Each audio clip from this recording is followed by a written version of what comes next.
Assalamualaikum warahmatullahi wabarakatuh. Selamat datang semuanya di Koki MP, komunitas kajian ilmu manajemen pendidikan yang diampu oleh Bapak Ampil Muhammad selaku dosen Universitas Negeri Jakarta, Prodi Manajemen Pendidikan. Perkenalkan, saya Muhammad Al-Azmi Al-Kamiri dari kelas Manajemen Pendidikan 2020B ini menyampaikan sedikit materi yang saya dapat dari buku karya Dr. Pupus Saiful Rahmat, yaitu buku Psikologi Pendidikan. Baik, materi hari ini yaitu hakikat psikologi pendidikan. Langsung saja, berbicara mengenai psikologi berarti kita berbicara mengenai jiwa manusia dan perilakunya. Di mana pembicaraan mengenai psikologi ini diawali dengan kajian psikologi dari segi etimologinya.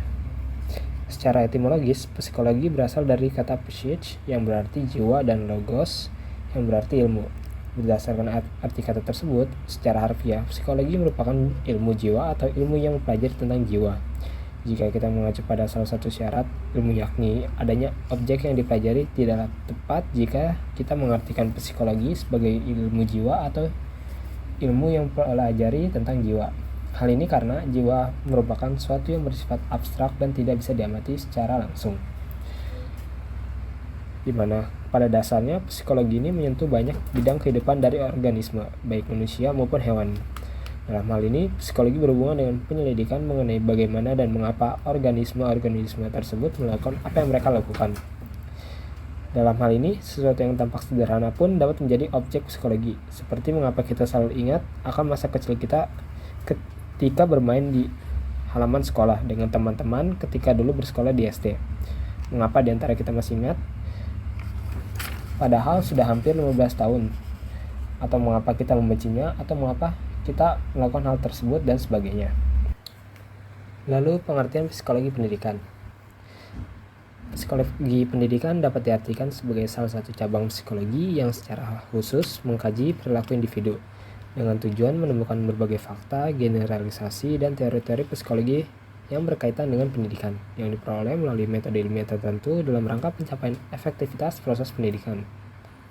Berdasarkan pemaparan tersebut, jelas bahwa pendidikan memang tidak bisa dilepaskan dari psikologi. Dimana kalau kita perhatikan ada beberapa manfaat, seperti mengapa orang mempelajari ihwal perilaku manusia. Siapa sebenarnya yang membutuhkan pengalaman psikologi? Para praktis pendidikan dan ahli psikologi berkeyakinan bahwa tidak ada seorang pun manusia di dunia ini yang memiliki sifat yang sama, meskipun untuk dua orang kembar sekalipun.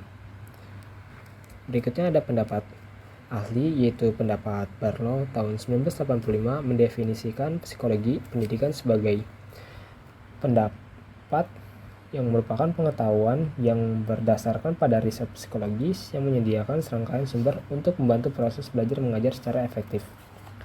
Di mana didefinisikan berdasarkan psikologi maksudnya adalah pengetahuan kependidikan yang didasarkan atas hasil temuan riset psikologis. Psikologi pendidikan juga kemudian dirumuskan sedemikian rupa hingga menjadi konsep, teori, metode, dan strategi yang utuh. Dan konsep, teori, metode, dan strategi tersebut kemudian disistematisasikan sedemikian rupa hingga menjadi repertoire of resource, yakni rangkaian sumber yang berisi pendekatan yang dapat dipilih dan digunakan untuk praktik pendidikan, khususnya dalam proses belajar mengajar. Sekian materi yang bisa saya sampaikan.